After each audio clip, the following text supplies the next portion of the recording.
আওয়াজ তুলতে হবে নিজ নিজ দলের পক্ষে। এই ইমনের যে ফ্রি কিক ৮ নম্বর জার্সি দেখার মতো একটি ফ্রি কিক করলো। আমার তো চিন্তা হচ্ছে এই যে 11 জন গার্ড নিল, একজন শুয়ে পড়লো, বলটা গেল কোন দিকে বুঝতেই পারলো না গোলকিপার টুসি, এবং গোলকিপারকে বোকা বানিয়ে এখন দেখা যাক সেম কাজটি করতে পারে কিনা নীলফামারী। হাতছানি দিচ্ছে নীলফামারীর সামনে সমতায় ফেরবার, সমতায় আসতে হবে। ব্যবসায় অত্যন্ত গুরুত্বপূর্ণ দায়িত্ব কাঁধে নিয়েছেন শিপন। দলকে সমতায় ফিরবার যে একটি প্রয়াস, এখান থেকে কামব্যাক করতে হবে নীলফামারীকে। ফুটবল গোলের খেলা, অ্যাডেড টাইমে গোল হয়ে যায়। ইতিমধ্যে ইমন কিন্তু ১৫০০ টাকা জিতে নিয়েছে।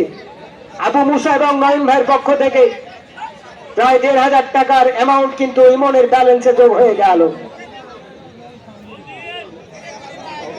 অবস্থায় ডেঞ্জার জোন থেকে দেখা যাক কাউন্টার ফ্রি কিক করতে পারে কিনা।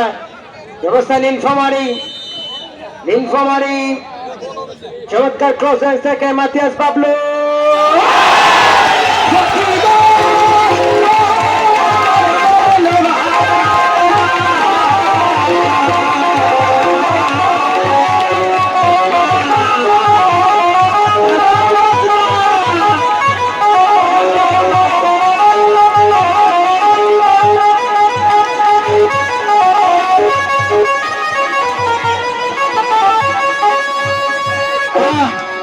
এটা কি রে ভাই? এটা কোন সাধারণ খেলা নয় রে লাইলা, এটা হচ্ছে মরণ খেলা। এটার নাম হচ্ছে মরণ খেলা। এই যে বাবলু, এই বাবলুর যে ফ্রি কিক এখনো চোখে ভাসলো, একেবারে ২ মিনিটে ২ গোল। কথা শেষ না হতে হতে আর একটা গোল পরিশোধ করলো মাতিয়াস বাবলু। এই নাম সেমিফাইনাল খেলা। এই জন্যই সেমিফাইনাল এতটা দুর্দান্ত হয়। কেন বেতোয়ার খেলা মানুষ দেখে। আজকে দেখেন চমৎকার ভাবে জোগান ব্যবস্থায় মাতিয়াস বাবলু কিন্তু ৫০০ টাকা জিতিয়ে নিয়েছেন নয়ন ভাইয়ের পক্ষ থেকে। আবার আক্রমণ, আক্রমণ অবস্থায় রাজশাহী বল পেয়ে যায় হৃদয়, চমৎকার হিট করে ব্যাক পাস করলেন।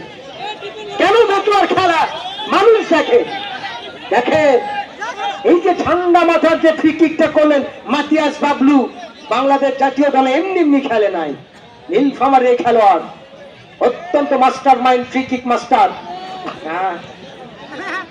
একটা বল যথারীতি বল পেয়ে যায় কিশোর ফুটবল একাডেমি, কিশোর ফুটবল একাডেমি